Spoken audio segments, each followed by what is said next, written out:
बिस्मिल्लाहिर्रहमानिर्रहीम। अस्सलाम वालेकुम नाज़रीन, मैं हूं सैयद अनवारुल हसन और आप देख रहे हैं programme Dastak PTV news Islamabad studio से। नाज़रीन, हुकूमत अपोजिशन की जानिब से तहरीक अदम एतमाद की जो मुहिम है इसको सियासी तौर पर नाकाम बनाने के लिए मुतहरक हो गई है। वफाक और पंजाब में काबीना में तोसी के हवाले से इंदिए और इशारे सामने आ रहे हैं। कल वज़ीर आज़म के मामले खसूसी बराए सियासी उमूर डॉक्टर शहबाज गिल साहब ने मीडिया इंटरेक्शन में इस हवाले से बात की थी और हमने देखा कि प्राइम मिनिस्टर इमरान खान साहब भी कल लाहौर में मौजूद थे और उन्हें सूबे की सियासी और इंतजामी उमूर पर ब्रीफिंग दी गई। दूसरी जानिब आज मरियम नवाज साहबा ने भी मीडिया इंटरेक्शन की और उन्होंने कहा कि अवाम इस वक्त अपोजिशन की तरफ देख रही है और ऐसे हालात में तहरीक अदम एतमाद का रिस्क लेना चाहिए। ताहम अपोजिशन की इस मुहिम के धचका इस सूरत में भी आज लगा कि सेनेट ऑफ पाकिस्तान में चूँकि अपोजिशन का जो इतिहाद है उनको अददी अक्सरियत हासिल है, लेकिन हुकूमत 3 अहम बिल्स मंजूर कराने में कामयाब रही और एक दफ़ा फिर अपोजिशन अपनी जो नंबर्स हैं वो हाउस में शो नहीं कर पाए। इस तनाजुर में ज़रूर हम गुफ्तगू करेंगे जो इस वक्त मुल्क का सियासी मंजरनामा है, उस हवाले से ये सवालात उठाएंगे। एक आज अहम अपडेट भी आपके साथ शेयर करते चलें कि जो बिल गेट्स माइक्रोसॉफ्ट के सरबरा और bill and Melinda Gates foundation के शरीक चेयरमैन बिल गेट्स साहब ने आज पाकिस्तान का पहला दौरा किया। प्राइम मिनिस्टर इमरान खान साहब की दावत पर वो आज इस्लामाबाद आए और उन्हें पाकिस्तान की आवाम के लिए जो तावन उनका रहा और इंसदाद पोलियो मुहिम के लिए जो खिदमात थी इस पर इन्हें सिविल अवार्ड दिया गया। हिलाल पाकिस्तान अवार्ड से नवाजा किया सदर पाकिस्तान डॉक्टर आरिफ अलवी ने, जबकि प्राइम मिनिस्टर इमरान खान साहब ने इनके एजाज़ में ज़ोराना दिया। पाकिस्तान का उन्होंने दौरा किया। इस मौके पे NCOC का भी बिल गेट्स साहब ने दौरा किया और वहाँ पर जो डॉक्टर फैसल सुल्तान साहब और NCOC के सरबरा minister for planning Asad Umar साहब ने उन्हें ब्रीफ किया। इंसदाद कोरोना मुहिम के मोतरफ थे। इसके साथ साथ जो इंसदाद गुर्बत के लिए एहसास प्रोग्राम है इसे भी उन्होंने स्टेट ऑफ द आर्ट करार दिया। तो ये एक अपडेट थी चूँकि पाकिस्तान को उनका पहला दौरा था, हमने आपके साथ शेयर की उसकी खबरें। इस तनाज़ुर में आज हम गुफ्तगू करेंगे। 3 मुमताज़ शख्सियत मेरे साथ शरीक गुफ्तगू, उनका तारुफ हम आपसे करा देते हैं। हमें ज्वाइन कर रहे हैं पाकिस्तान तहरीक इंसाफ के मरकजी रहनुमा हैं, चेयरमैन कायमा कमेटी बराए दिफा हैं, मेंबर कौमी असम्बली अमजद अली खान साहब, बहुत शुक्रिया। बजरिया स्काइप हमारे साथ शरीक गुफ्तगू हैं। हमारे साथ बजरिया DSNG लिंक अली परवेज़ मलिक साहब, मेंबर कौमी असम्बली हैं, पाकिस्तान मुस्लिम लीग नवाज से आपका ताल्लुक है, आपका बहुत शुक्रिया। और हमारे साथ बजरिया स्काइप मौजूद हैं air vice marshal retired Shahzad Chaudhary साहब, noted political and defence analyst. Shahzad साहब आपका भी बहुत शुक्रिया। तीनों मौजूद मेहमानों को बाज़ाब्ता खुशामदेद। अमजद अली खान साहब आपसे सर गुफ्तगू का आगाज़ करेंगे। जैसे मैंने आपने ज़ाहिर बात है आप तमाम चीज़ों से बाखबर हैं। अपोजिशन की कोशिश है कि जो मौजूदा हुकूमत है यानी आपकी हुकूमत को इक़्तिदार से हटाया जाए और उसके लिए उन्होंने कहा कि वो आइनी और जमहूरी तरीका इस्तेमाल करेंगे और इसके लिए मेल मुलाकातें मुशावरतों का सिलसिला जारी है। आपसे जानना चाहूँगा, आज भी मरियम नवाज साहब ने कहा कि जो आपके इत्तेहादी हैं और जो अवाम है वो सब जो हैं वो अपोजिशन की तरफ देख रहे हैं और इत्तेहादियों को भी चाहिए कि वो इसका बोझ ना उठाएं और रिस्क लेना चाहिए। कल प्राइम मिनिस्टर इमरान खान साहब लाहौर में मौजूद थे और अब खबर ये भी है कि वफाक और पंजाब की सतह पर काबीना में तोसी की जाएगी। बताएंगे आप, you are very part and parcel of Pakistan Tehreek Insaf government, आप ज़ाहिर बात है चीफ विप भी हैं और बड़ा रोल है आपका हम देखते कौमी असम्बली में। क्या कहेंगे, हुकूमत की अब स्ट्रेटजी यही है कि इत्तेहादियों को अपने साथ मिलाया जाए और शायद वजारतों में उनको शराकत दारी में इजाफा किया जाएगा? अनवार, पहली बात तो यह है कि तमाम इत्तेहादी और पार्लियामेंटेरियन पाकिस्तान तहरीक इंसाफ के जनाब इमरान खान की क़यादत में बिल्कुल मुत्तहिद हैं और पुरएतमाद हैं जी। पहली बात। दूसरी बात यह है कि अब छांगा मांगा की पॉलिटिक्स का ज़माना गुजर चुका, जो क्योंकि हमेशा जो हमारी अपोजिशन है इन्होंने जो पॉलिटिक्स की वो यही पॉलिटिक्स की कि लुटो फुटो, लगाओ, बेचो, खरीदो, मतलब इस टाइप की जो है पॉलिटिक्स करते रहे हैं। जैसे मरी के हॉस्टल, मरी के छांगा मांगा की पॉलिटिक्स, तो उसका जमाना पहली बात तो है कि अब गुजर चुका है। अब 2022 है जी। और इस टाइप की अब पॉलिटिक्स की गुंजाइश ही नहीं रही। मैं समझता हूं कि आज अल्हम्दुलिल्लाह हमारे जो पार्लियामेंटेरियन है वो काफी समझदार और उन्हें पता है कि अगर हमने ट्विस्ट किया, पार्टीज को डिच कराया, तो यकीनन उनकी पॉलिटिक्स भी वो नहीं रहेगी जो इससे पहले ये इतनी कोई इस पे तवज्जो नहीं दी जाती थी, लेकिन चूंकि पाकिस्तान तहरीक इंसाफ ने एक ट्रांसपेरेंट सिस्टम लेके आए हैं और वो जद्दोजहद की है, एक पूरी जद्दोजहद से हम आए हैं, ठीक। तो पाकिस्तान की आवाम समझती है कि हर एक पार्टी को, बेशक पाकिस्तान तहरीक इंसाफ है, तो इसको भी अपना हक मिलना चाहिए कि ये अपने पूरे 5 साल करे, अपना अच्छा, ये टेन्योर बताइएगा पूरा करे। अमजद साहब, ये जो खबरें हैं कि जी आपके कोई 20 या 22 एमएनएस नून लीग के साथ या अपोजिशन के साथ राब्ते में है, तो आपके पास ऐसी कोई खबर है, ऐसी कोई सूरत बन रही है?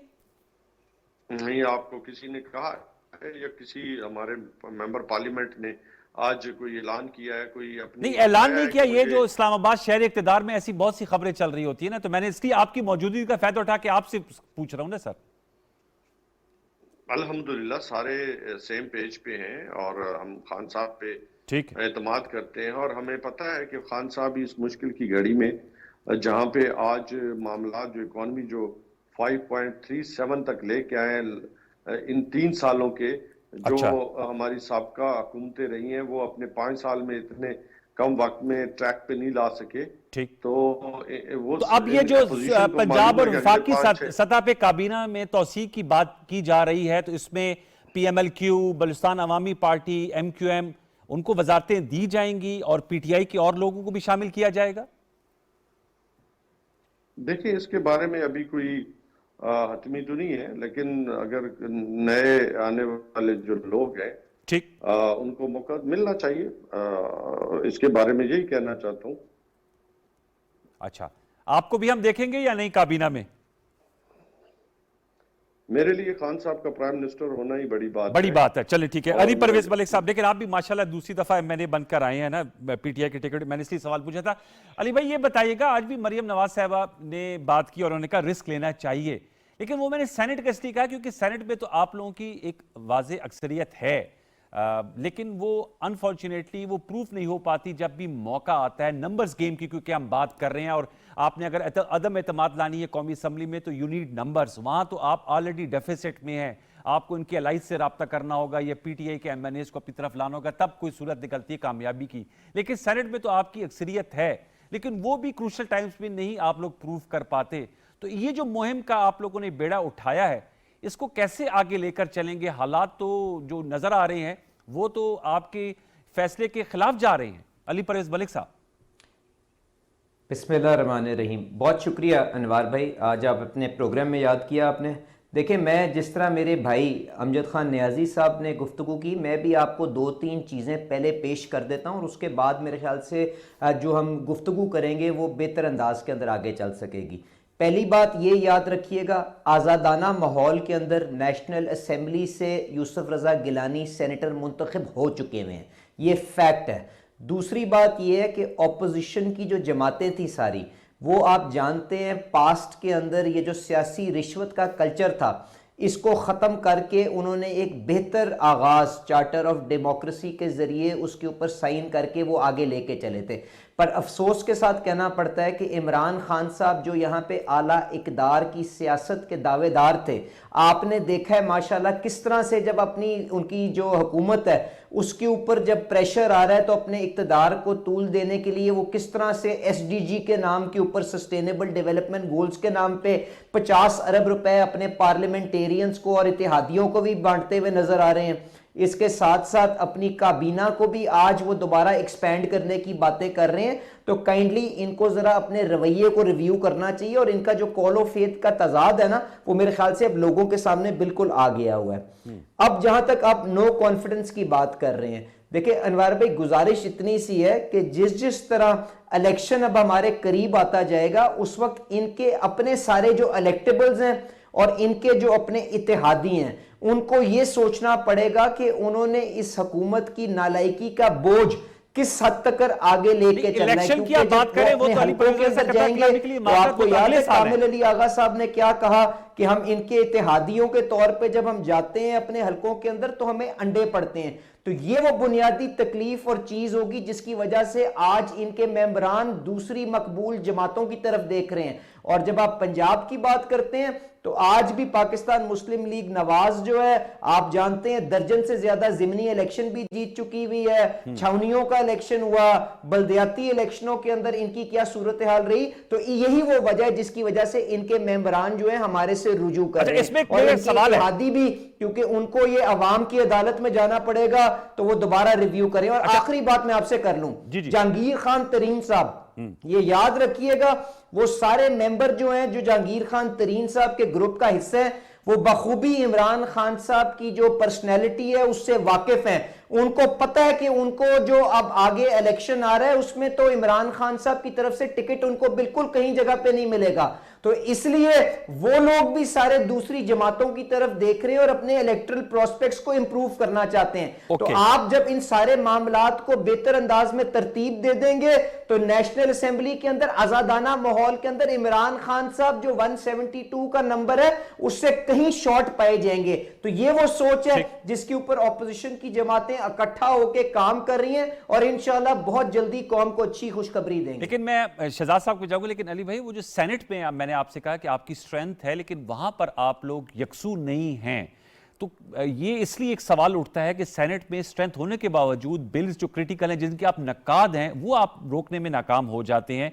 एंड वेन टू जाहिर बात है कौमी असम्बली हुकूमत के पास तो ऑफर करने के लिए बहुत सी चीज़ें होती हैं। अभी आज आपने कहा, वो मैं उनसे जवाब भी लूंगा, 50 अरब रुपए SDGs के तहत अगर दे दिए जाते हैं तो आप क्या ऑफर कर सकते हैं PMLQ MQM पाकिस्तान को? बाहर के भी सवाल आपके लिए छोड़े जाते हूँ। शहजाद चौधरी साहब, सर आप क्या कहेंगे, क्या तबसरा करेंगे सर ये जो आजकल मुल्क के सियासी मंजरनामे पर उफक पर ये जो बातें हो रही हैं तहरीक अदम एतमाद की या हुकूमत की जानिब से जो है वो इंगेजमेंट की पॉलिसी इख्तियार की जा रही है अपने हलीफों के साथ, वो तो थी लेकिन अब कहा जा रहा है कि कैबिनेट एक्सपेंशन होगी और प्राइम मिनिस्टर साहब भी कह चुके हैं और आज भी उन्होंने कहा है कि अपोजिशन को मुझे हटाने के हवाले से कोई उनके पास एजेंडा नहीं है।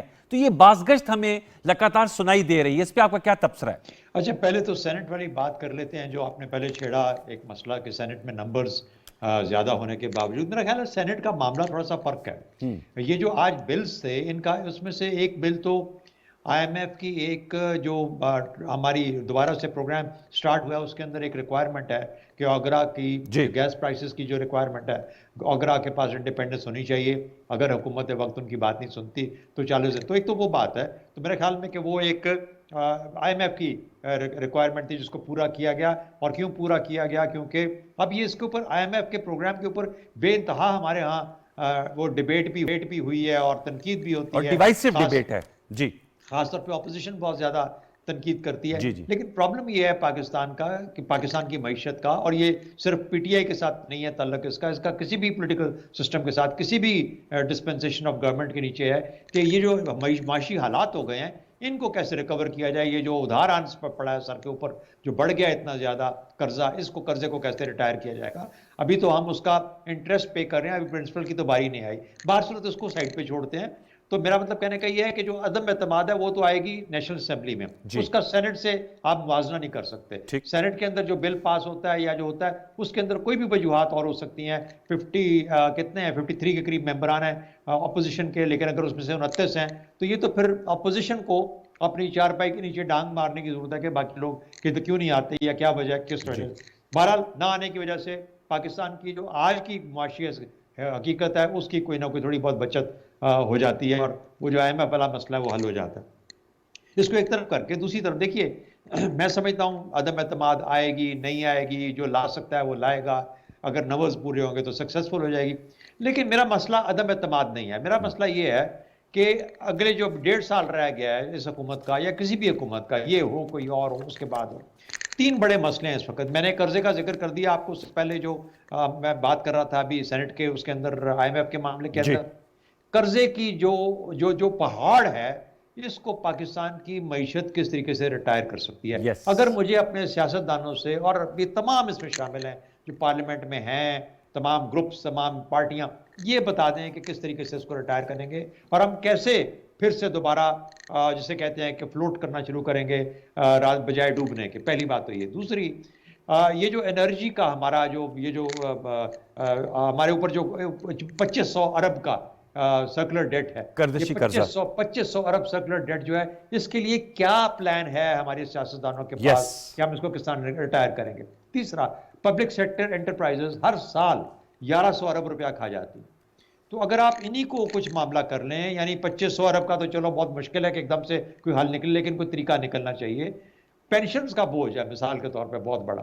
तो ये जब तक मुझे सियासत और पार्लियामेंट इन चीज़ों पे काम करते हुए नजर आए तो मुझे पता लगे कि मेरे मुल्क की कोई बेहतरी हो रही है। मतलब एतमाद आती है नहीं आती, कौन बनता है नहीं बनता, वज़ीर आज़म है या नहीं है, किस तरह का है, किस पार्टी का है, किस रंग में बैठा है, मेरे ख्याल में वो भी शायद इंपॉर्टेंट ही होगा। लेकिन अगर उसके पास ये सारे प्रोग्राम हैं, अगर उसकी पार्टी ये प्रोग्राम लेके आ सकती है। दूसरी बात एक छोटी सी कर दूं इससे पहले कि आप जी। वापस अपने सियासतदान दोस्तों के पास जाएं, मेरे भी दोस्त हैं और इसलिए with respect, due respect to them, देखिए जो ऑपोजिशन है उसका काम सिर्फ हुकूमतें गिराना नहीं होता। ऑपोजिशन क्रिटिक तो करती है और पार्लियामेंट में बैठ के करे, पार्लियामेंट से बाहर करे, क्रिटिक करना चाहिए गवर्नमेंट की पॉलिसीज को। लेकिन साथ ही साथ एज अ शेडो गवर्नमेंट उसकी अपनी पॉलिसीज बड़ी क्लियर होती हैं उन तमाम मामलों के बारे में, क्योंकि अल्टीमेटली मुल्क तो आखिर अपना है। उन्होंने भी जो बात करनी है मुल्क के लिए करनी है, आवाम के लिए करनी है। ये तो नहीं हो सकता बोले मेरी जेब में पड़ा है हाल, मैं बताऊंगा नहीं जब तक कि मैं हुकूमत में नहीं आता, मैं कुर्सी पे नहीं बैठूंगा। तो ये वो चीजें हैं जो कि आपको सियासत में अजीब नजर आ रही हैं आजकल के मुश्किल माहौल के अंदर। तो इससे मुझे कोई तल्लक नहीं है कि कौन सी पार्टी कब आती है या किस तरीके से आती है या अदम एतमाद ये बहुत कैसे। आपने बड़े ज़बरदस्त पॉइंट्स उठाए और मैं चाहूंगा कि हम डिबेट को इन्हीं नुकात पर आगे बढ़ाएंगे। और पहले मैं अमजद साहब से पूछूंगा, एक तो जो अली साहब ने नुकता उठाया कि आज़ादाना माहौल में जब कौमी असम्बली में इलेक्शन हुआ तो यूसुफ रज़ा गिलानी साहब सेनेटर बन गए थे और उन्होंने इलेक्टोरल प्रॉस्पेक्ट्स की बात की है। तो अमजद साहब आप भी हल्के की सियासत करते हैं, अली परवेज़ मलिक साहब भी करते हैं, तो मौजूदा जो मुआशी हक़ायक़ हैं इनमें उन्होंने कामिल अली आगा साहब कभी हवाला दिया जो सेनेट ऑफ पाकिस्तान के रुकन आपके हलीफ हैं कि हल्कों में जाते हुए क्या सूरत हाल होती है। ज़रा आप बताइए, चूंकि आप मियां वाली में मौजूद हैं, आपको हल्के में जाते हुए कोई दुश्वारी, मुश्किलात या आवाम से तल्ख तीखे सवालात का सामना नहीं करना पड़ता? और अली साहब ये जो आपसे जानूंगा, क्योंकि सवाल मैंने भी बनाए थे और बड़ा ज़बरदस्त शहजाद साहब ने फेयरली पुटअप किए हैं कि जो आप अगर हुकूमत हटाने की कोशिश कर रहे हैं तो क्या आपके पास इन चीज़ों का सोल्यूशन है जो आज के सबसे बड़े पहाड़ जैसे मसाइल हैं? पहले अमजद साहब आप इस हवाले से जवाब दीजिएगा। सर, हल्कों में जाते हुए आसानी पेश आ रही है, कोई दिक्कत या मुश्किलात तो नहीं हो रही? अनवार, पहली बात तो यह है कि हमें मालूम है, हम कोई आंखें बंद करके या अंधे बहरे तो है नहीं कि हम मुश्किलात नहीं दे रहे, कि मुश्किलात हैं, इसमें कोई शक नहीं होना चाहिए। पाकिस्तान तहरीक इंसाफ ने जब हुकूमत संभाली तो उसने कोशिश की, हमारी इकॉनमी ने टेक ऑफ भी किया, लेकिन कोरोना ने जो है वो पूरी दुनिया को अपने लपेट में ले लिया और आज जो है अफरा-तज़र जो है और फिर जो महंगाई है वो पूरी दुनिया में आ चुकी है और उसका शिकार हम नहीं है बल्कि अमेरिका, यूरोप, सारे लोग उसको सफर कर रहे हैं, इसमें कोई दूसरी राय नहीं है। और फिर हमने देखना ये है कि क्या हम इस मुश्किल वक्त में अपने लोगों को केटर कर रहे हैं कि नहीं कर रहे। कोरोना में हमने 1200 अरब रुपए का पैकेज दिया, फिर हमने कोरोना के बाद जो है एहसास राशन प्रोग्राम लेके आए हैं, हेल्थ कार्ड लेके आए हैं, उसी तरह हम जो है किसानों के लिए किसान कार्ड लेके आए हैं और फिर हमने और बड़े बड़े जो है एहसास प्रोग्राम के जरिए जो है नए फ्लाई प्रोग्राम शुरू किए हैं। एक और भी इंशाल्लाह ताला अगले कुछ दिनों के अंदर जो है फ्लाई प्रोग्राम स्टार्ट करने वाले हैं। ये हमारे पास जो वसाइल हैं उसको देख रहे हैं, जैसे आप पेट्रोलियम मसनूआत हैं बहुत तेजी के साथ $40 से लेके अब $95 तक चली गई हैं। अब हमें कोई बता दे, अपोजिशन बता दे कि इस पेट्रोलियम मसनूआत के जो प्रोडक्ट्स हैं इनकी ऊपर प्राइसेस गई हैं तो पाकिस्तान में हम क्या कर सकते हैं? क्या पाकिस्तान ऑयल प्रोड्यूसिंग कंट्री है तब तो कह सकते हैं। देखिए जी, हमारे पास जो गैस है, जो हमारी गैस है आज दुनिया के अंदर $40 तक चली गई है, पाकिस्तान में हम $2 पे दे रहे हैं। जहां पे आप यूरिया खाद 11,000 की एक बोरी मिल रही है, पाकिस्तान में हम मैंने मान लिया कि 1800 में नहीं मिल रही, ज्यादा की मिल रही है, लेकिन फिर भी 11,000 और 2,000 या 25 या 23 या 1800 में फर्क है ना। ठीक, तो हमारे पास जो अवेलेबल रिसोर्सेज हैं, रिसोर्सेज से अपनी आवाम को कोशिश कर रहे हैं कि हम हाथ बढ़ा के उनको उठाएं। ठीक है, मुश्किलात हैं, मुश्किलात का सामना करना है, अल्लाह ताला करम करेगा अगले 2-3 माह जो है वो उससे जो डिमांड एंड सप्लाई बेहतर होगी, रेट्स नीचे आएंगे, हमें जो है इस मुश्किलात से निजात मिलेगी। इसमें दूसरी राय नहीं है। इसमें आप कहें कि हम ठीक कोई है। आंखें चुरा के बैठे हैं, आंखें छुपा के बैठे हैं, हम लोगों के बीच में हैं, हम उनके साथ खड़े हैं, ओके। हम उनके लिए जो हमारे से हो सक रहा है वो हम आप कर रहे कोशिश कर रहे हैं हैं। पूरी। ठीक है। अली परवेज मलिक साहब, सर ये सवाल आपके सामने आपने सुन लिए होंगे, क्या आपके पास, आप चूंकि finance committee, standing committee on in national assembly के मेंबर भी, आपके पास इनके हल हैं? अपोजिशन को मुतबादिल प्लान दे रही है कि आप लोग अगर इक्तदार में आ जाते हैं और शेयर खुर्दनोश की कीमतों में कमी कैसे लाएंगे? और ये जो अमजद साहब ने नुक्ता उठाया कि ये जो पेट्रोलियम प्राइसेस हैं, इसके अलावा कोई चारा है कि ये बढ़ाया? जब आलमी मार्केट में इसमें इजाफा हो रहा है तो पाकिस्तान के पास क्या ऑप्शन है? अली परवेज मलिक साहब। अब अनवार भाई, मैं उम्मीद रखूंगा आप मुझे 2-3 मिनट देंगे कि मैं सारे के सारे सवालात के जवाब दे दूं। जी जी प्लीज। पर उससे पहले मैं गुजारिश ये करूंगा कि मेरे भाई को मुश्किल में मत डालें, क्योंकि हम बखूबी जानते हैं कि अवाम ने जो पिछले ज़िमनी इलेक्शन हुए हैं उसके अंदर इनकी मकबूलियत के बारे में अपनी क्या राय है जिसका उन्होंने इजहार किया है। और जो चौधरी साहब ने सेनेट की बात की, देखें एक चीज समझिएगा कि सेनेट का टोटल नंबर 99 है। वहां पे जो मेजॉरिटी है वो असल में उस तरह से ऑपोजिशन के पास मौजूद नहीं है, क्योंकि वो बाप पार्टी के अगर 4 सेनेटर्स को आप अलहदा कर दें तो मुश्किल से 2-3 वोट्स की वहां पे मेजॉरिटी है ऑपोजिशन के पास। और वो जब कोई इंपॉर्टेंट लेजिस्लेशन आती है तो किस तरह से फोन कॉलों के जरिए मैनेज होती है, वो मेरे ख्याल से वो बायसे शर्मिंदगी है हम सब के लिए। और मैं ऑपोजिशन के मेंबर के तौर पे उस पर अफसोस और नदामत का इजहार कर सकता हूं। तादीबी कार्रवाई भी होनी चाहिए आपके मेंबरान के खिलाफ। चौधरी साहब ने बात की कि जी क्या पार्लियामेंटेरियंस हमारे इस मुल्क के मसाइल के ऊपर फोकस कर रहे हैं कि नहीं कर रहे हैं, तो अनवार भाई मैं 3 बजट्स के ऊपर अपनी 3 तकरीरें कर चुका हूं। वो मेरी फेसबुक की और सोशल मीडिया की वॉल पे भी पड़ी हैं। मैं चौधरी साहब से कहूंगा जरा उसको जाके कभी जब फुर्सत के अंदर देख लें, और अगर मैं इनके उस मेयार पे पूरा नहीं उतरता तो फिर तो इस तरह जरूर ये पार्लियामेंटेरियंस को कटहरे में खड़ा करें। पर अगर लोग कोशिश कर रहे हैं और इनको तरजीहात और इनको एडवाइस कर रहे हैं और ये उसके बावजूद सारे का सारा ध्यान जो है वो लोगों की जुबान बंदी के ऊपर और लोगों के ऊपर हीरोइन डालने पे लगा दे, तो इसका मैं तो उसका कोई उसका आंसरेबल नहीं होना चाहिए, तो इनको खुद उसका जवाब देना पड़ेगा। अब कि हम वहां पे इस मुल्क को इस मुश्किल दौराहे से किस तरह से निकाल सकते हैं। पेट्रोलियम प्रोडक्ट्स, पेट्रोलियम प्राइसेस, हमारे मुल्क जी मैं आपसे गुजारिश ये कर रहा हूं कि जिन खसारों की इन्होंने बात की उसके लिए हमें देरपा इस्लाहात लेके आनी है। उसके अंदर अंदरूनी खसारा भी इस साल हमारा रिकॉर्ड पे जाएगा, 4000 अरब के ऊपर जाएगा। करंट अकाउंट डेफिसिट जिसके ऊपर इमरान खान साहब कहते थे कि किस महारत से उन्होंने उसको ओवरकम कर लिया है, वो भी 6 महीने के अंदर 9 बिलियन डॉलर के ऊपर जा रहा है और साल का दोबारा 18-20 बिलियन डॉलर पे जा रहा है। सर्कुलर डेट भी बिल्कुल एक प्रॉब्लम है। तो गुजारिश ये इन खसारों को हैंडल किस तरह करना है, इसके पीछे एक पूरी साइंस है। आप मुझे आगे टाइम देंगे, मैं एक एक के पीछे अपनी सोच पेट्रोलियम प्रोडक्ट मैंने कहा सोशल मीडिया पे जाके दें। आप पेट्रोलियम प्राइसेस पे आ जाए। क्या उसका हल क्या है? असद उमर साहब हमें क्या बताते थे कि अगर हुकूमत अपनी अवाम को कुशन करना चाहे, उनकी तकलीफ को, तो अपनी सारी की सारी लेवीज उसके ऊपर खत्म कर दे। तो आज भी ये मुझे जवाब दे कि 18 रुपए पीडीएल क्यों ले रहे हैं पेट्रोल के ऊपर। ये तो हमें बताते थे कि सारे टैक्सेस खत्म कर दो तो महंगाई खत्म हो जाएगी। आज बताएं कि कस्टम ड्यूटी 10 रुपए लीटर क्यों पेट्रोल के ऊपर ले रहे हैं। वो आपको मैं बताऊं क्यों लेना पड़ता है, क्योंकि इन्होंने बातें की हैं, काम कोई नहीं किया। ये उस वक्त कर सकते जब इन्होंने 30 लाख से ज्यादा 50 लाख अमीर लोगों को टैक्स नेट के अंदर लेके आए होते। पर अगर इनकी तरजीहात अपने एटीएमओ को नवाजना है, इन्होंने ना रियल एस्टेट से टैक्स लेना है, ना इन्होंने चीनी माफिया को पकड़ना है, ना इन्होंने आटा माफिया को पकड़ना है। अमीर आदमी को टैक्स नहीं करना तो गरीब आदमी की जेब से पैसा निकालने के लिए तो पेट्रोल के ऊपर ही पीडीएल लगेगा, बिजली ही महंगी होगी। ये वो बुनियादी इस्लाहात है जो हमें लाने की जरूरत है। Before I go for a break, आपके दौर में पीडीएल और कस्टम ड्यूटी थी या नहीं थी अली भाई? जी बिल्कुल थी, मगर हमने आपको उस वक्त यह बताया था कि ये जो हुक्मरान बैठे हैं उसके ऊपर किस तरह से सियासत कर रहे हैं, क्योंकि जब तक हम इस मईशत के अंदर इस्लाहात नहीं लेके आएंगे, एग्रीकल्चर को आपके टैक्स नेट में नहीं लाएंगे, सेक्टर को टैक्स नेट में नहीं लेके आएंगे, तो ये मामला आगे नहीं चलेंगे। ये वो लोग हैं जो सियासत करते थे। असद उमर ने नहीं कहा था कि 50 रुपए लीटर के ऊपर पेट्रोल होगा तो इस मुल्क के मसाइल खत्म हो जाएंगे। मैं जरा उसका जवाब ले लूंगा, पैसे कहां से आएंगे। एक छोटा सा व्यूअर्स वक्फा लेते, वक्फे के बाद आएंगे। जो नुकात अली परवेज मलिक साहब ने उठाए, शहजाद साहब इस पे उनकी राय लेंगे और फिर अमजद साहब से इसका जवाब जरूर लेंगे कि इस्लाह है उसमें कहां तक पेशरफ्त अब तक हुई है। एक छोटा सा वक्फा, दोबारा लौट करते हैं। प्रोग्राम दस्तक देखते रहिए।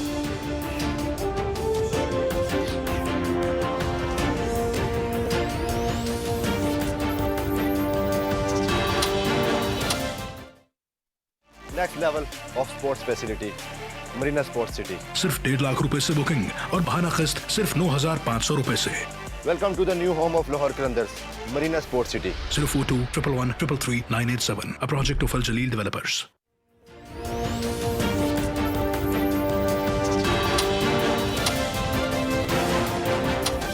Welcome back. मैं शहजाद साहब पहले आपकी राय लेना चाहूंगा, आप क्या कहेंगे, क्योंकि आपने नुकात उठाए थे। अली परवेज मलिक साहब ने कहा है, उन्होंने 3 तकरीर की बजट की और उसमें सजेशंस भी दी, इस्लाहात की भी बात कर रहे हैं और कह रहे हैं कि टैक्स बेस को बढ़ाना चाहिए। वैसे तो ये सवाल मेरे लिए भी इसलिए बड़ा अहम है क्योंकि 3-4 हुकूमतों से मैं भी शोज़ कर रहा हूँ, हर हुकूमत का ये अज़म होता है कि टैक्स बेस को बढ़ाना है, लेकिन बावजूद नहीं बढ़ा पाती।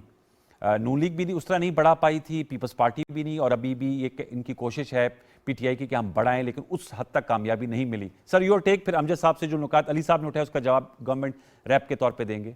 देखिए, बिल्कुल मैं एग्री करता हूँ। आई एम श्योर अली ने बड़ी अच्छी तकरीरें की होंगी और ज़रूर मौजूद होंगी, और गालिबन मेरी कमी है, कमज़ोरी है कि मैं वो नहीं देख सका या उनको नहीं फॉलो कर सका। और मैं ज़रूर कोशिश करूँगा कि अली की साहब की जो तकरीरें हैं वो मैं देख सकूँ। लेकिन अच्छा, इससे भी बेहतर तरीका ये है कि ये देखें, तकरीरें तो हमने सुनी है पार्लियामेंट के अंदर बेशुमार, बहुत सारी तकरीरें होती हैं, बड़ी कमाल की, उसमें अल्फाज अदा किए जाते हैं। लेकिन बेहतर है कि अगर इसको भले किसी प्रेजेंटेशन की फॉर्म में अगर ये यूट्यूब पे डाल दें, किसी तरीके से कर दें, तो उससे एक वाइडर एजुकेशन जो है वो चली जाएगी सबके अंदर, जिसके अंदर कि हम जैसे लोग भी शामिल होंगे, जिससे पता लग जाएगा कि हमारे इस तरह का इंटेलेक्ट अवेलेबल है, और मुझे यकीन है कि है, इसमें कोई शक की बात नहीं है, जो कि इन मामलात को भी देख रहा है और इस तरीके से उसके हल भी पेश कर रहा है। मेरा ख्याल है अगर ऐसी सिचुएशन है तो ये फिर हुकूमत की बदकिस्मती है कि हुकूमत उन चीज़ों को सर पे नज़र कर रही है और उससे फ़ायदा हासिल नहीं कर रही।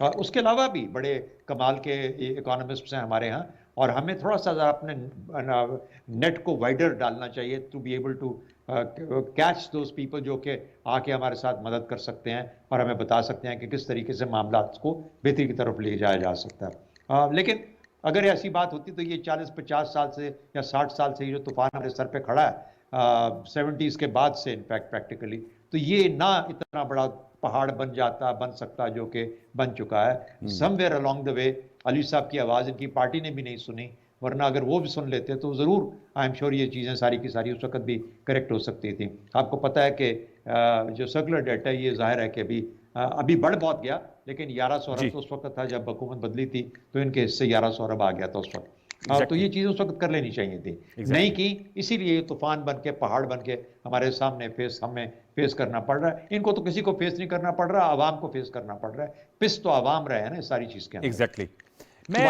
जी, इस चीज़ को यहाँ छोड़ते हैं। मेरा ख्याल है कि ऑयल की प्राइसेस की आपने बात की, मुझे नहीं याद पड़ता, मेरा ख्याल है 8 से 9 डॉलर पर बैरल या 15 डॉलर पर बैरल था, लकी फॉर PMLN। अच्छा, वो ऐसा विंडफॉल होता है कि उसको हमें इस्तेमाल करना चाहिए टू ऐड और उससे फ़ायदे लेने के लिए। वही जो पैसा आपके पास जमा होता है, मिसाल के तौर पे आपको खर्च करना पड़ता है, तो वो समहाउ हमने किया तो सही शायद थोड़ा बहुत, लेकिन उस तरीके से जो कि आज 95 या कह रहे हैं कि 125 तक भी जा सकता है। अगर इस तरह से कीमतें चली जाती हैं तो फिर इस हुकूमत को या किसी भी आने वाली हुकूमत को जो कीमत अदा करनी पड़ेगी, तेल की 70% तेल हम इम्पोर्ट करते हैं, वैसे का वैसे ही वो इम्पोर्ट होके जब आएगा तो जाहिर है कि हमारा तो सत्यानाश हो ही जाएगा ना सबका, जो हम कर रहे हैं, या तेल लेना बंद कर दें। तो बाहर सूरत ये तो वो जो बहुत लो प्राइसेस थी PMLN के ज़माने में, उससे भी हमने फ़ायदा हासिल नहीं किया। देख, गवर्नेंस और एडमिनिस्ट्रेशन बहुत पुअर हैं हमारे मुल्क के अंदर, और हर दौर में कमज़ोर तरीन पहलू हैं। ये लोगों के लिए नहीं है, आम आवाम के लिए नहीं है, ये सिर्फ और सिर्फ एलिट्स के लिए हैं, एलिट्स के लिए काम करते हैं। और ये हमने पूरा निज़ाम ऐसा बना दिया है जो कि सिर्फ एलिट्स को सर्व करता है इस मुल्क के अंदर। पॉलिसी भी, गवर्नेंस भी, एडमिनिस्ट्रेशन भी, हर चीज़ एलिट के लिए सर्व करती है, गरीब आदमी के लिए कुछ नहीं है, इसीलिए गरीब आदमी उतना पिसा हुआ है। फाइनली एक पॉइंट जो उन्होंने कहा, बिल्कुल एग्रीड कि हमें डायरेक्ट टैक्सेशन को बढ़ाना चाहिए था, क्यों नहीं बढ़ा पाए, बड़ा इंटरेस्टिंग सवाल है। इसका जवाब तो ये सब के सब जो हैं, I think they should be able to कुछ ना कुछ इसके ऊपर रोशनी डालनी चाहिए, क्योंकि इसीलिए 70 से 80% हमें इनडायरेक्ट टैक्सेशन के साथ गुजारा करना पड़ता है इस मुल्क की इकॉनमी को। तो जाहिर है अगर इस किस्म के काम होंगे, जिनको टैक्स देना है वो टैक्स नहीं देते और बिल्कुल नहीं देते, चाहे वो PTI के हैं, चाहे PMLN के हैं, चाहे PPP के हैं, तो मेरे ख्याल में फिर ये तो गरीब आदमी बेचारा करके तो हम सबकी मामलात और इस और हुकूमत सबसे को ज्यादा सुधार है। सैलरीड क्लास जो होते थे। अमजद साहब, सर ये अली परवेज बलोच साहब कह रहे हैं कि आप लोगों ने तो, और असद उमर साहब का हवाला दे रहे हैं, मैंने भी उनसे मुतअद्दिद बार ये सवाल किया है और उन्होंने यही कहा कि इंटरनेशनल मार्केट में जो ऑयल है की प्राइस है, हम तो वो उसका बोझ भी पूरा नहीं डाल रहे और हमने तो तमाम टैक्सेस खत्म कर दिए हैं। लेकिन अभी आपके सामने अली साहब कह रहे हैं कि आप पीडीएल ले रहे हैं, कस्टम ड्यूटी ले रहे हैं, तो कुछ इस हवाले से रोशनी डालेंगे? और उन्होंने कहा उनके दौर में तो ली जाती थी लेकिन आप लोगों ने कहा था ये नहीं लेनी चाहिए, तो इस हवाले से कुछ आप इस पे रोशनी डालेंगे, ये क्यों कर ली जा रही है, अगर ली जा रही है तो? अनवर, पहली बात तो ये है कि पाकिस्तान की इकॉनमी जो है वो पिछले मैं समझता हूँ कि 70-75 साल में जो है वो अनडॉक्यूमेंटेड रही है। ये पाकिस्तान तहरीक इंसाफ है जिसने इसको डॉक्यूमेंटेड करने की, डॉक्यूमेंटेशन की तरफ ले जाने की जो है पूरी कोशिश की है। और आपको मालूम भी होगा, इसके ऊपर जो है बड़ा शोर होगा भी मचा, हड़तालें भी हुई। आज भी आपको लोग जो है वो अपना आईडी कार्ड देने पे तैयार नहीं है, फिर जी ट्रैकिंग देने पे, लागू करने में रेजिस्ट कर रहे हैं। तो हम तो अपनी पूरी कोशिश करें कि ये मैं समझता हूं कि आप आगे की तरफ बढ़ना है, क्योंकि 22 करोड़ का जो बोझ है वो अब कुछ लोग 22 लाख नहीं उठा सकते, बर्दाश्त नहीं कर सकते। ठीक बात है। देखिए, इनडायरेक्ट टैक्सेशन जो है, इस पे जो जाती तौर पे मेरा भी ख्याल है और खान साहब का भी ख्याल है कि आप ये जो बोझ है ये सारे लोगों पे, जो आम लोग हैं, जो गरीब लोग हैं, उन पे नहीं डालना चाहिए। उसके लिए हमें डायरेक्ट टैक्सेशन की तरफ जाना चाहिए। क्या अमर माने है कि लोगों को डायरेक्ट टैक्सेशन में नहीं लाया जा सकता? क्या अमर माने हैं अमजद साहब के? मेरी बात सुने ना। देखें, पहली बात तो ये है कि इसके लिए कोशिशें तकरीबन पिछले जो हमने की है उससे 10 से 15 लाख लोग जो हैं वो डायरेक्ट टैक्सेशन में है। लेकिन हम समझते हैं अभी भी बहुत सारे लाखों लोग हैं, वो भी उनको टैक्स देना चाहिए, वो टैक्स देना ही नहीं चाह रहे थे। ठीक, उसके लिए अब जो है वो बहुत सारे कावानीन बदले गए, जिसपे आपको मालूम होगा पिछले दिनों टीवी टॉक शोज में डिबेट्स के जी पता नहीं गवर्नमेंट क्या करने जा रही है। बिल्कुल, मतलब हर बंदा चाहता है कि जी मेरा जो पैसा है वो सिर्फ मैं कमाऊं लगाऊं नहीं, बल्कि कौन देखे। अगर आज पाकिस्तान तहरीक इंसाफ है जिसने 6000 के टारगेट को अबूर करने वाले हैं इंशाल्लाह ताला, 6000 अरब में 6000 ये पहली दफा होगा इसके। अच्छा, तो इससे हमें मालूम है कि ये भी बहुत कम है, इस लिहाज से कि पाकिस्तान अब बहुत मतलब एक आबादी वाला मुल्क है, इसके मसाइल हैं, पीने के मसाइल हैं, एजुकेशन के मसाइल हैं। ठीक है। बिल्कुल अभी शहजाद साहब ने बिल्कुल, मैं से 100% नहीं 500% इत्तफाक करता हूँ कि अब हमें जो पेंशन है, पेंशन एक बहुत बड़ा आप पे मतलब एक लिहाज से ये एक पॉपुलर फैसला है कि गवर्नमेंट दे रही है, लेकिन इसका जो राइट डिसीजन है कि हमें इसको अब इसके लिए अब ऐसे कोई कवानीन लाने चाहिए, ऐसे सिस्टम लेने चाहिए ताकि लोग आपकी आवाज से होता। ठीक, लेकिन साथ में शहजाद साहब ने कहा जो पब्लिक सेक्टर ऑर्गेनाइजेशन है जिनका सालाना 1100 अरब रुपए जो ब्लैक होल में चला जाता है, उसमें भी तो कुछ करे ना अमजद साहब। मेरी बात सुनो, मैं वही कह रहा हूं ना कि अब ये पेंशन जो डे वन से होता है कि ये इन्वेस्टमेंट होती है, और इन्वेस्टमेंट जैसे यूरोप में होता है, अमेरिका में होता है कि वो इन्वेस्टमेंट से वापस पैसा जो है लोगों को पेंशन में मिलता है। लेकिन जहां पे गवर्नमेंट्स दे रही है पैसा, जो भी गवर्नमेंट आई उसने वहां से उठाया, लगाया, आगे की तरफ चल पड़े, आंखें बंद, कबूतर की तरह हमने आंखें बंद कर रखी थी। आपने एक बड़ा अच्छा सवाल किया कि ये जो लेवीज है, ये टैक्सेशन है, ये इनडायरेक्ट टैक्सेशन है पेट्रोलियम मसनूआत पे। देखिए, हम इसको बिल्कुल इसको ये नहीं कहते कि पाकिस्तान तहरीक इंसाफ ने पिछले दिनों भी जब रेट ऊपर जा रहे थे तो हमने बेयर किया है, वहां से 35 अरब रुपया जो है वो समझ लें कि सब्सिडी तो नहीं की था, लेकिन वो उसका जो नुकसान है वो गवर्नमेंट उठाया। देखिए इसमें फैक्ट है, फैक्ट्स को आंखें बंद करके तो नहीं बताया सर। ये मईशत है, या तो आपकी मईशत खुद बोझ उठा सके तो फिर आप ये टैक्सेशन जो है वो इसको कम कर, हमने बहुत जीरो रेट उस पर भी लेके गए हैं, लेकिन मजबूरी ये है कि आपने निजाम, आप उधार तो हर वक्त बैंकों से बारो नहीं कर सकते। आपने क्या मुआशी हकायक आपने बताया, मैं जरा आपकी इजाजत से अली साहब, ठीक है, अली परवेज बलोच साहब, सर ये आपने गुफ्तगू सुनी, बताइएगा आप क्या कहेंगे। आपने दौरे हुकूमत में आप लोग ये टैक्स बेस को बढ़ाने में क्यों कर कामयाब ना हो पाए, और ये जो टैक्सेशन है डायरेक्ट टैक्सेशन उसकी तरफ पाकिस्तान क्यों कर आगे नहीं बढ़ सका? ये कह रहे हैं आपके सामने अमजद न्याजी साहब कह रहे हैं 6000 अरब रुपए के रेवेन्यू जो है इस साल के एंड में, जो माली साल है उसमें हासिल कर लिए जाएंगे, जो उन्होंने कहा एक थ्रेशोल्ड पहले कभी नहीं अचीव हुआ। अली परवेज मलिक साहब। अनवार भाई, इस पे कोई शक नहीं है कि हमें बहुत सा काम करने की ज़रूरत है आज, पर मैं आपसे गुजारिश करूंगा कि पाकिस्तान मुस्लिम लीग नवाज का जो आखिरी साल टैक्स इकट्ठा हुआ था ना, उसके अंदर डायरेक्ट टैक्सेस का शेयर था 42% और जो इनडायरेक्ट टैक्सेशन थी वो 60% थी। आज जो इनडायरेक्ट टैक्सेशन की रेशियो है वो 65% क्रॉस कर चुकी हुई है। तो काइंडली मैं आपसे गुजारिश ये करूंगा, अगर हमने अपने हकायक ही नहीं मानने, अपनी मुश्किलात को, अपनी तरजीहात को मानना ही नहीं है, तो हम सिचुएशन को बेहतर किस तरह करेंगे? मुझे तो इस चीज के ऊपर सोच के परेशानी हो रही है। और कह रहे हैं कि मईशत टेक ऑफ कर रही है और IMF के दर के ऊपर एक दफा दोबारा खड़े हुए हैं, तो काइंडली हकायक को मत जुटलाएं, क्योंकि उससे मुल्क की मुश्किलात सिर्फ बढ़ती हैं। और जो पेट्रोल की आपने बात की, पीपल्स पार्टी के दौर के अंदर तेल जो था $147 पर बैरल टच करके गया था। उस वक्त क्या पेट्रोल की कीमत 160 रुपए लीटर थी कि नहीं थी? इसका जवाब दे दें। हमारे टाइम के ऊपर बिल्कुल वो डॉलर की और रुपए की क्या पैरिटी थी अली भाई? पर ऑन एवरेज डॉलर और रुपए, तो जो रुपए की कीमत जो इन्होंने 80 रुपए से उठा के 180 रुपए कर दी है अपनी पॉलिसियों की वजह से, उसका बोझ क्या मैं उठाऊंगा? वो उनका जवाब तो इनको खुद देना पड़ेगा ना। और आज जो यहां पे हमें पेंशन्स के ऊपर लेक्चर दे रहे हैं, जब पानी सर के ऊपर से गुजर गया है, तो मैं एक दफा फिर कहूंगा, 2 साल से मैं अपनी तकरीर के अंदर यह बात करता रहा हूं कि डिफाइंड बेनिफिट्स के बजाय डिफाइंड कंट्रीब्यूशन स्कीम्स के ऊपर आ जाए, क्योंकि बहुत जल्द आपको हुकूमत को चलाने से ज्यादा खर्चा आपको हुकूमत की पेंशन्स का होगा। तो आज जब ये आके अपना सारा का सारा पॉलिटिकल कैपिटल जो है वो फजूल चीजों के अंदर इस्तेमाल कर चुके हुए हैं, ऑपोजिशन को कभी पकड़ने में, कभी मीडिया की जुबानबंदी करने के लिए, तो उसके बाद आके आज ये बातें छेड़ेंगे, तो इससे नतीजा क्या निकलेगा?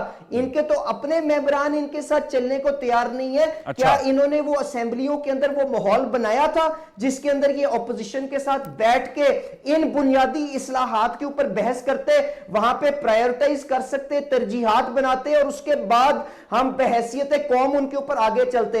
हम तो इतने बदकिस्मत हैं कि जब हिंदुस्तान ने भी हमारे पे हमला किया, उस वक्त भी वजीर आजम साहब आके कौम को समेट ना सके। कश्मीर का वाकया हुआ, उसके ऊपर वजीर आजम साहब नहीं हमें मिले। कोविड की जो वबा आई, उसके अंदर भी वजीर आजम साहब कौम को लीड करने के अंदर तैयार नहीं थी। तो अगर वजीर आजम साहब सिर्फ पाकिस्तान तहरीके इंसाफ के वजीर आजम है और उन्होंने पाकिस्तान के वजीर आजम नहीं बनना, तो इसी तरह हम छोटे छोटे ग्रोहों में बढ़ते जाएंगे, अंदरूनी तौर पे हमारी इसी तरह पॉइंट ऑफ नो रिटर्न पे है, दुश्मन भी फायदा उठाएगा और हम भी कमजोर होते चले जाएंगे। अली भाई, अब क्या हम वो डायलॉग और वो बातचीत नहीं हो सकती? क्या पॉइंट ऑफ नो रिटर्न में पहुंच गई गवर्नमेंट और अपोजिशन? देखें, अब तो बात इस तरह से है कि वजीर आजम साहब को यह चीज अब इंट्रोस्पेक्शन करने की जरूरत है कि इस समेटने के अंदर कौन सी वो ऐसी शख्सियत है जो रुकावट बन रही है। तो शायद जब इसका जवाब वो तलाश कर लेंगे तो हमारे पास एक बेहतर रास्ता निकल आएगा। और मैं गुजारिश ये करूंगा, इनके फैसले तो देखें ना, जब हमारे पास ये सारी मुश्किलात और ये सारी तलवारें IMF की, FATF की ऊपर लटक रही थी, तो इन्होंने जाके एब्सोल्युटली नॉट कह दिया। मैं नहीं कह रहा कि इन्होंने सही फैसला किया, गलत फैसला दिया, पर इस तरह से आप सोल सुपर पावर को जाके क्या चैलेंज करते हैं? उसके बाद अफगानिस्तान के अंदर जाके कह दिया कि जी हम गुलामी की जंजीरें तोड़ना चाहते हैं। आज सारी दुनिया एक जंग के माहौल के अंदर है, ब्लॉक पॉलिटिक्स का इन्होंने बना दिया। अब इन्होंने रशिया अपनी ट्रिप प्लान कर ली है ताकि अमेरिका हमारे पे और चढ़ाई शुरू कर दे। तो क्या ये वो तरीकेकार है? क्या ये वो विजडम है जिसके साथ इस मुल्क को चलाना चाहिए? ये वो मसला है जो मैं आपके सामने पेश कर रहा हूं। ये जरा शहजाद चौधरी साहब, ये तो आपका बड़ा पर्टिकुलर सब्जेक्ट है, जरा इस पे जरा फिर मैं जरा अमजद साहब से पूछूंगा, कौमी असम्बली के माहौल को कैसे मुवाफिक ज्यादा बनाया जा सकता है? बातचीत, मुकालमा, डायलॉग,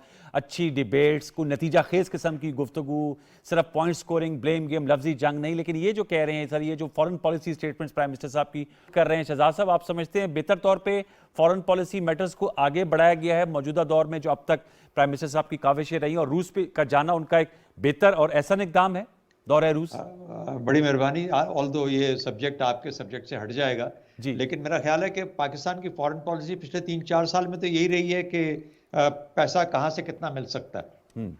तो उस लिहाज से अगर हमने मांग तांग करके इधर उधर से पैसे लेके अपना गुजारा कर लिया है अब तक ये 4 साल, पौने 4 साल निकल गए हैं, तो इसका मतलब है कि कहीं ना कहीं पे तो चले मिल मिला के हमने जहां माफी तलाफी हो सकती थी वहां से माफी तलाफी करा के हमने कुछ ना कुछ मिल गया और उससे हमने अपना गुजारा कर लिया। तो इस हद तक तो फॉरेन पॉलिसी, देखिए फॉरेन पॉलिसी होती है आपकी जो इंटरनल इनर कैपेसिटी होती है ना आपके कौम की, बिल्कुल।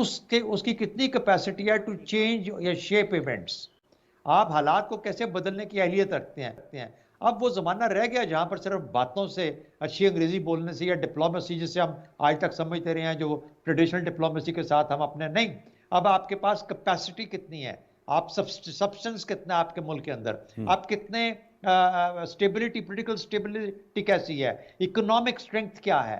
लोग शोर मचाते हैं कि जी हिंदुस्तान की इस बात इसलिए सुनते हैं क्योंककि आपसे 10 गुना ज्यादा उसकी बड़ी इकोनॉमी है इस वक्त आपकी, तो इसलिए वो क्यों उसकी बात नहीं सुनेंगे, वो उन्होंने क्यों एक ऐसे मुल्क के साथ बात करना है जिसके ऊपर 127 अरब डॉलर का पहाड़ का एक कर्जे का खड़ा। तो इसलिए ये फॉरेन पॉलिसी की हमारी जो रिस्ट्रिक्शंस हैं, जो लिमिटेशंस हैं, उन्होंने हमें बिल्कुल बंद करके रख दिया है। जो भी हुकूमत होगी उसको हकायक, जो ज़मीनी हकायक है उसके साथ ये देखना पड़ेगा, ये देखेंगे कि बहुत लिमिटेड स्कोप रह गया है हमारी फॉरेन पॉलिसी के अंदर अपने आप को कोई और नया इनिशिएटिव या नई चीज़ देखने का। हाँ, इकोनॉमी बदलें, स्टेबिलिटी, पॉलिटिकल स्टेबिलिटी लेके आए, आपस में ये लड़ाई झगड़ा जो है, मिसाल के तौर पे क्या हम आज वहां खड़े हैं जहां पर हमारी सियासी पार्टियां बात भी एक दूसरे से करने के काबिल नहीं रह गए। यानी एक अगर अली वैसे छोटे भाइयों की तरह है, अगर वो ये कह रहे हैं कि इमरान खान पहले सोचे और देखे कि इसने, और ये बात मैं बड़ा अरसे से सुन रहा हूं टीवी के ऊपर, तो क्या इमरान खान अगर गलत कर रहा है तो बाकी 99% जो लोग हैं वो भी गलत बात करना शुरू कर दें। यानी this is where the political maturity should come, और पॉलिटिकल मैच्योरिटी को रास्ता दिखाना चाहिए और ढूंढना चाहिए। भाई एक आदमी है, ठीक है, प्रॉब्लम है, नजर आ रहा है, वो अगर इस तरह की बात करेंगे, आप लोग एक मैसेज लेके जाएंगे, हो सकता है बहुत तेजी के साथ लोग आपके साथ मिलना शुरू हो जाएंगे। यानी एक किसी की गलती के अंदर आपको अपॉर्चुनिटी नजर आनी चाहिए, लेकिन वो उस तरीके से नहीं हो रहा। हमने दीवारें बना ली हैं और हम मोर्चे संभाल के बैठ गए हैं एक दूसरे से लड़ने के लिए, और इस वजह से क्या फॉरेन पॉलिसी, क्या इकोनॉमिक पॉलिसी, पूरा मुल्क इस वक्त स्टैग्नेशन की हालत में। जी नहीं साहब, ये सर ये जो जमूद है, अगर आई पुट इट, जो स्टैग्नेशन की बात की, इसको सर हुकूमत के पास ज़्यादा मेरे ख्याल में कैपेसिटी होती है और ज़्यादा इनिशिएटिव होता है कि वो उसको ख़त्म करे। अली परवेज़ साहब कह रहे हैं कि जी मुकालमा, डायलॉग, कोई माहौल ही नहीं बना असम्बली का, तकरीर और प्रायोरिटाइज नहीं किया गया। तो आप चूँकि कौमी असम्बली आप भी मौजूद है, अली भाई भी वहाँ पर होते हैं, सर क्या अब बहुत देर हो गई या क्या नहीं हो सकता? आप दोबारा से आपने इंतखाबी इस्लाहात पर बैठ सकते हैं, आप इक्तिसादी इस्लाहात पर बैठ सकते हैं, आप सियासी इस्लाहात पर बैठ सकते हैं। प्राइम मिनिस्टर साहब ने 2-3 दफ़ा ऑफर तो की, लेकिन ये वो पुरानी मिसालें दे रहे हैं, जब वो पुलवामा का वाक़े के बाद जो कश्मीर का इंसिडेंट हुआ और भारतीय पायलट साहब, हमने एक जहाज़ मार गिराया, दूसरे को चाय पिला के वापस किया। क्या कहेंगे न्याई साहब? अनवर, पहली बात तो यह है कि सावरन मुल्क के लिए सावरन मैं समझता हूँ इकोनॉमी जो है वो जरूरी है। अगर आपने अपनी बातें करनी है, अपनी बात मनवानी है, तो आप इकोनॉमी, अपने पैरों पे खड़ा होना जरूरी हो गया। आप कशकौल लेके आप लेके चल रहे होते हैं ना, फिर आपके वो कहते हैं ना, जो भीख मांगने वाले वहां पे फिर जी यस। तो सेकेंडली दूसरी बात यह है कि बिल्कुल इसमें कोई शक नहीं है कि पोलराइजेशन की कोशिश की गई है, पोलराइजेशन हुई भी है। जब आप प्राइम मिनिस्टर ऑफ पाकिस्तान को, जब वो हलफ उठा रहा और उसको अपनी स्पीच ना करने दी जाए और वहां पे आप शोरा होगा और उसकी बात ना सुनी जाए, वहां पे मसाइल उलझते हैं, मसाइल आते हैं।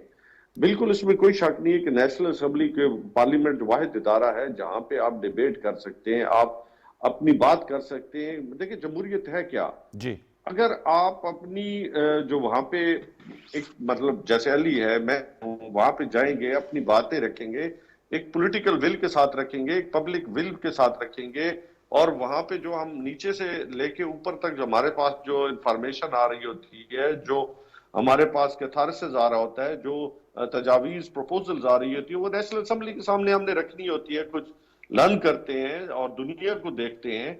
इसी तरीके के साथ जो है वो टेक्नोक्रेट्स हैं, वो अपनी बात करते हैं। तो टेक्नोक्रेट्स, तो हमें क्या फर्क होता है कि हम पब्लिक से आते हैं, तो हम पब्लिक ओपिनियन लेके आते हैं। टेक्नोक्रेट्स अपने इंफॉर्मेशन की बुनियाद पे हमसे बात करता है। लेकिन जब दोनों मिल जाएं और फिर हम वहां पे बात करें, फिर प्राइम मिनिस्टर चूंकि इलेक्टेड प्राइम मिनिस्टर होता है, वो लाजमी बात है इलेक्टेड लोगों की बात सुनेगा। तो मेरा कहने का मकसद ये है कि बिल्कुल इसमें कोई शक नहीं है कि अगर आप वहां पे एक दूसरे को बर्दाश्त करें, ठीक। लेकिन शर्त यह है कि आप अपने जाती वेंडेटा पे ना जाए, आप एनआरओ ना मांगे, अपने प्रोडक्शन ऑर्डर ना मांगे, अपनी करप्शन के ऊपर बात ना करे, तो यकीनन फिर कोई इशू नहीं है। पाकिस्तान तहरीक इंसाफ आज भी वेलकम करती है, आज भी वेलकम कर रही है अली भाई, वो बात होनी चाहिए जी। वो कह रहे हैं हम वेलकम कर रहे हैं टुवर्ड्स द एंड, वो कह रहे हैं बात होनी चाहिए अपने जी। जाती एजेंडे पे नहीं, बात होनी नेशनल चाहिए। एजेंडा पे। अली साहब लास्ट वर्ड। मेरी बात इस तरह से है अनवार भाई, ये क्या किसी को एनआरओ दे सकते हैं? रेफरेंस अदालतों के अंदर दायर हो गए हैं, लोग जिनके ऊपर इल्जाम लगे हैं अपने आप को वहां पे डिफेंड कर रहे हैं। उसके बाद जहां तक प्रोडक्शन ऑर्डर की बात है, वो किसी भी पार्लियामेंटेरियन का हक है, अगर ये अपनी मर्जी से उसको इस्तेमाल करेंगे कि जी मुखालफीन को नहीं देना, अपने मेंबरान को देना, तो क्या दुनिया के अंदर इसकी तारीफ की जाएगी? इनको क्या प्रोडक्शन ऑर्डर का जो कानून है उसको खत्म कर दें, ताकि ना ये हमें मिले ना ये इनको मिले, बात यहाँ पे खत्म हो जाए। इन मामलात पर इन पर भी बात हो सकती है। कर रहा हूं कि इनका अपना रवैया भी तो जरा पिछली असेंबली में देखें। इस चीज का इतना गुस्सा कि पहले दिन वजीर आजम साहब को चुप करके सारों ने तकरीर करने के लिए नहीं सुना। इन्होंने किस दिन कोशिश की है कि ऑपोजिशन को साथ ऑन बोर्ड लेके चले? मैंने तो आपसे कहा इतना बदकिस्मत ये मुल्क है कि वजीर आजम जब जंग की सूरत हाल में भी कौम को समेट नहीं सकता, उसके अलावा इन्होंने पिछली असेंबली में क्या चूड़ियां उठा के मेंबरों मिनिस्टरों के ऊपर नहीं फेंकी? तो काइंडली आज भी ये देखें कि इस स्पिरिट को, इस कोहेजन को बिल्ड करने के लिए कौन कौन से लोग हैं जिनकी अनार रुकावट आई हुई है। अब जब तक हम उन लोगों को अलहदा नहीं करेंगे, मेरा नहीं ख्याल कि आप ये माहौल को साजगार बना सकते हैं कि हम इसके अंदर यहां पे वो इस्लाहात, वो देर पा इस्लाहात जो इस मुल्क को दरकार है, हम उनके ऊपर डिस्कस कर सकें, उनको इंप्लीमेंट कर सकें। इसलिए जल्द अज जल्द इस सिस्टम को रीसेट करने के लिए आजादाना इंतखाबात की जरूरत है, ताकि जो भी हकीकी नुमाइंदगान आगे हैं वो आके जो चौधरी साहब जिन मसाइल की तरफ इशारा कर रहे हैं उनको हल करने के लिए उनके ऊपर गामजन हो। ये मेरी सोच है जी। इलेक्शन हो उसके बाद ज़ाहिर बात है जो नतीजा निकलेगा, जो जीतेगा वो उसकी मुल्क को आगे बढ़ाएगा। लेकिन चलते चलते आपकी जो भी किसी पॉलिटिकल ईगोज होती है, हम उससे अगर बढ़ेंगे तो फिर पाकिस्तान को इस मंजदार से निकाल सकेंगे अक्रॉस ऑल पार्टी लाइंस। लेकिन बहुत शुक्रिया तीनों मौजूद मेहमानों का, हमारी अच्छी गुफ्तगू रही, मुख्तलिफ आरा पर मबनी थी। अली परवेज़ मलिक साहब आपका शुक्रिया, अमजद अली खान न्याई साहब आपका बहुत शुक्रिया, शहजाद चौधरी साहब आपका भी बहुत शुक्रिया। व्यूअर्स, अब देखने आने वाले दिनों में मुल्की सियासत, मईशत, उम्र खारजा क्या रुख इख्तियार करते हैं। हमारी उम्मीद और दुआ तो यही कि जो हमारे पार्लियामेंटेरियंस हैं, हमारी जो हुकूमत है, अपोजिशन है, किसी न किसी तौर पे बेहतर इश्तरा के अमल से पाकिस्तान को इन मुश्किल वक्त से निकाल पाएंगी। पॉलिटिकल विल का इज़हार तो हर तरफ से हो रहा है, डिफरेंसेस को कैसे मीट किया जा सकता है ये एक बहुत बड़ा सवाल है। इस सवाल को छोड़े जाते हैं। आइंदा नशिस्त तक के लिए मुझे सैयद अनवारुल हसन और प्रोग्राम 10 तक की प्रोडक्शन टीम को इजाज़त दीजिए। अपना बहुत सा ख्याल रखिए। अल्लाह ने के बाद।